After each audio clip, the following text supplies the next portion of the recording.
Steaks on the grill when you're grilling steaks this 4th of July. So we have an expert here, John Espy, Longhorn Steakhouse Grill Master, joining us in the kitchen with the 5 biggest mistakes that we make. John, thanks so much for coming on to sort all this out because, I mean, steak's really popular on the grill, but, you know, sometimes people mess it up. You don't want to mess it up. What would you say is the first thing? Choosing the wrong cut? No doubt, no doubt. We have 4 excellent cuts here for us right here. All right, what are these that we have going across here in order? Starting in this right here, this is a top sirloin. It's a 12-ounce top sirloin. This one right here? Right here, okay. Right here. And then we have a 7-ounce filet, 14-ounce New York strip, and then our most popular steak at the restaurant, which is a 18-ounce bone-in ribeye, which has a lot of marbling, which also creates a lot of flavor as well. I know, because it drives me crazy. My wife tries to cut the fat off. You don't want to do that. No, that's where all the flavor is, actually. Oh, yeah. In fact, the filet is known for being extremely tender, but it doesn't have a lot of fat in it, so actually very, very little.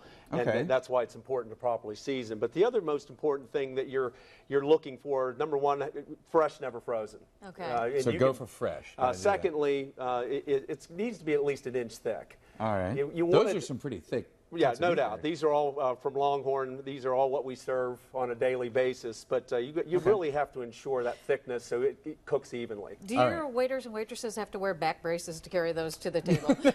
Well, believe it or not, we serve a porterhouse for 2 that's 30 ounces by itself. I've actually seen that at Longhorn before. It kind of reminds me of like in the Flintstones when they put that big slab of meat on Fred's car. Just saying. All right, so another thing, lack of seasoning. You have seasoning here. Absolutely. We brought some examples of our own, but the easiest way to do it at home, and you don't ever want to under-season your steak because that just it leads to less flavor, if you will. So, Pete, if you want to help me out here, we're going to throw some. We have some salt. And put it in the bowl? Right in the bowl. We're going to mix that up, the whole thing. All right, put the salt. A little pepper. Ooh, a little cracked pepper, too. Yes, cracked pepper. We got some onion powder and some garlic powder as well. Ooh, yeah. And that's a simple 4 seasoning that's a base seasoning and all. Go ahead and give that a quick stir. Okay. Excellent work, excellent work. We'll just slide that out of the way. You are some kind of cook. No doubt, no doubt. Excellent, excellent job. And then we have that seasoning here in our seasoning already prepared cup. right there. Now, you talked, too, about as we get ready to season this, just to get to the one that's next to this here, also making sure you properly prep the grill. How so? Absolutely. What do you do to prep it? Absolutely. The first thing we do with the grill is ensure it's hot. Okay. We want it to be about 500 degrees because it's extremely important to sear in the juices of the steak. Okay. The second thing is after you get it nice and hot, is to get a good wire brush, make sure you get it all cleaned off. Right. Okay. It makes it, follow your manufacturer's instructions because there's a lot of different surfaces today like ceramic and things like that, so you might not want to use a steel brush like this one. Okay. Last but not least, we season our grills with canola oil. The easiest way to do that is if you put the canola, if you have an open flame, you don't want to use a squirt bottle like this. If you have a nice little bowl, you can pop a towel in like this, and then you would start in the back and pull that forward. Hence, when that oil starts to hit the flame, you're not going to burn your arm. And certainly we want to be safe when that happens. And once you season that up, it's going to be ready to go.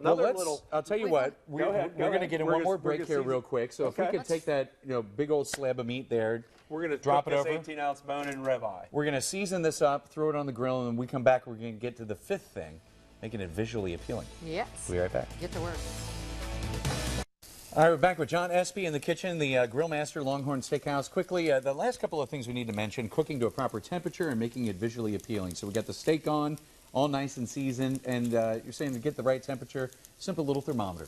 Yeah, a little biotherm like this, a little digital one, makes it the easiest way to get an accurate temperature. Okay. We feel the safest temperature is about 120 degrees for rare. Visually appealing, I'll tell you what, it looks fantastic here. I know quickly you guys have a hotline. We got about 10 seconds. We do. We're doing our first ever Longhorn Steakhouse Grill-Us hotline that goes live July 3rd through the 6th from 2 to 7 p.m.